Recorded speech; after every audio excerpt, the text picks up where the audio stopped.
where your Costa Rica coffee comes from, and what it took for you to get it.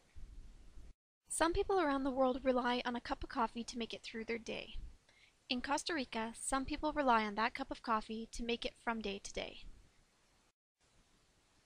Costa Rican coffee is incredible.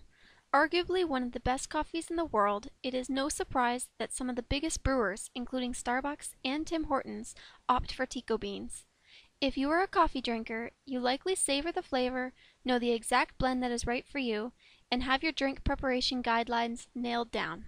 If perk piques your interest, you may also know how coffee is produced, be able to describe the process from bean plant to manufacturing plant, and understand the perfect roasting technique. But how much do you really know about where, or should we say who, coffee comes from? About what is given in return for the ideal product that so many of us consume on a daily basis? About what all goes into making the perfect cup of coffee, beyond the cream and sugar? A large part of Ricky's childhood was spent working at coffee plantations in the Turrialba area of Costa Rica. His memories of the job bring both smiles and sadness to my face, as his shared accounts inform me that his experiences brought him joy throughout his years as a bean picker, despite the multitude of challenges and difficulties that he faced on a daily basis to complete his work. He reminds me that coffee production is manually intensive, and that the success of the industry is a direct result of the hard work of the individuals working at the plantations, despite being overshadowed by the talents of baristas in store and/or marketing campaigns run by higher-ups in corporate offices. He explains that the workday started early, usually between 4 o'clock a.m. and 4:30 a.m. in order to prepare breakfast and lunch for the day. The local buses did not run so early in the morning, so he had to walk to work if he wasn't lucky enough to catch a ride in the back of a cow truck. Once at the plantation, sticks in the ground marked each bean picker's territory.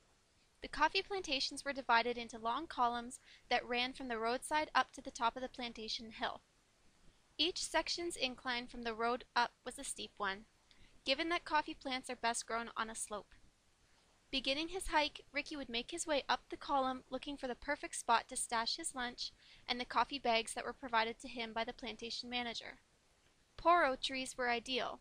Their leaves provided protective shade from the sun, and their branches were strong enough to support the weight of the packed lunch, which was tied up high, to prevent animals from enjoying the food before Ricky would later break for a meal.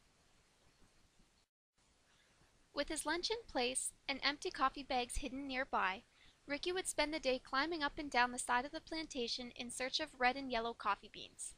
Careful not to pick the green ones, such irresponsible work was cause for termination. Ricky would balance himself, as well as the large woven coffee basket tied around his waist, as he made his way through the plantation, slowly collecting his income. Basket by basket, the collected beans would be poured into the coffee bags stored by the poro tree. After hours of the same routine, and a break midday for lunch, the end of the day came when the coffee truck arrived.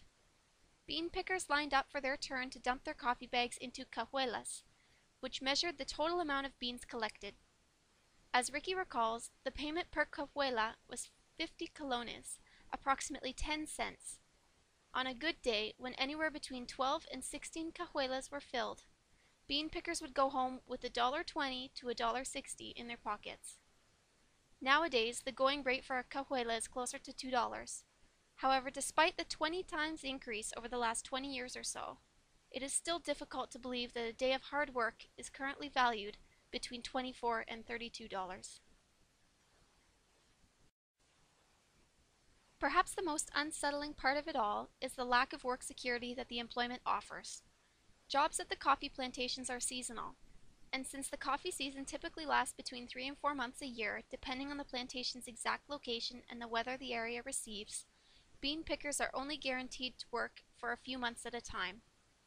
For this reason, not only are bean pickers limited to work at certain times of the year, but their degree of success, determined by the number of cajuelas they can fill according to the number of beans that are ready to be picked, is entirely dependent on the weather.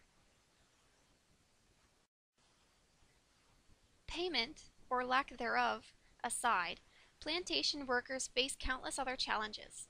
Simply bracing the weather in its extremes, from torrential rain downpours to scorching dry heat and burning rays of sun, is an incredible feat.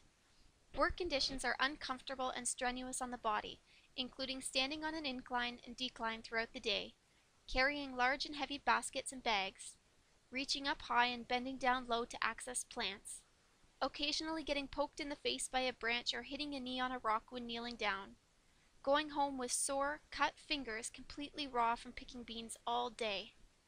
Mosquitoes, wasps, and snakes make regular appearances, and there is nowhere to turn to for medical assistance if it is needed. Ricky also notes that there were no bathrooms available, so workers were forced to visit the forest or a secluded area nearby to relieve themselves.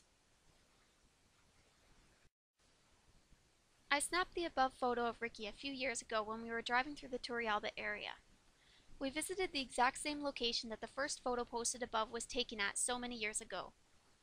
Now that Ricky is a successful whitewater rafting guide, a safety kayaker, and a business owner, it is humbling to remember the experiences that taught him to be responsible, appreciate the value of a dollar, and work hard from such a young age.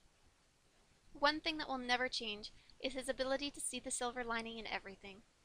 Our visit to the coffee plantation brought back so many memories for Ricky, surely both good and bad, yet he had nothing but positive things to say. He explained that everyone who worked on the plantation was happy, happy with life in general, and happy to be working where they were. He suggested that some people were quiet workers. However, their silence did not signify sadness. Rather, it simply meant that they were working as hard and as focused as they possibly could. Other people, Ricky included, would compete with friends working on the same plantation to see who could fill the most baskets and bags. Older adults would share stories about their families, and some would even help the time pass by singing karaoke. At lunch, the workers would gather together to eat, flip over their baskets to use as seats, and share their yuca, sausage, or plantain with one another. After all, the bean pickers were more than simply co-workers. They were a family. Discounts for coffee tours are available through Purta Vida A Incorporated at http://www.costaricatourdiscounts.com.